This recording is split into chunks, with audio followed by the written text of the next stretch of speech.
बिस्मिल्लाहिर्रहमानिर्रहीम। अस्सलाम वालेकुम। परदेसी न्यूज़ में खुशामदीद। मैं हूँ साजिद अली।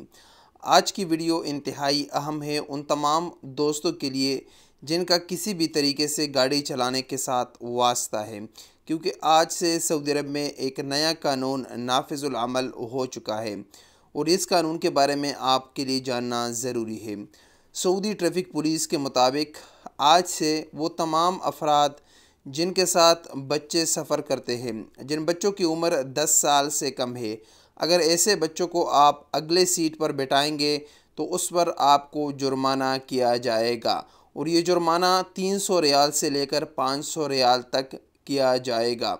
बच्चों के लिए महसूस सीट होते हैं जो कि पिछले सीट के सेंटर में वो सीट फ़िक्स किए जा सकते हैं। अब लाजमी है कि अगर आपके साथ 10 साल से कम उम्र के बच्चे सफ़र करते हैं तो आपको वो महसूस सीट पिछले सीट पर लगाकर उसमें अपने सीट बेल्ट भी होते हैं और उसी सीट बेल्ट को बांधकर उसी सीट में आप बच्चे को बिठाओगे। नए ऐलान के मुताबिक एक सूरत दिया गया है जिसमें आप बच्चे को अगले सीट पर बिठा सकते हैं।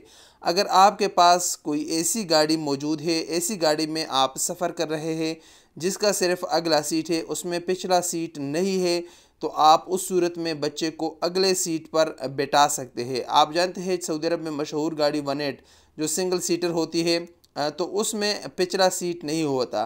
तो अगर आप ऐसी गाड़ी में सफ़र करते हैं तो ऐसी सूरत में आप बच्चे को अगले सीट पर बैठाओगे, उस पर आपको जुर्माना आयद नहीं होगा।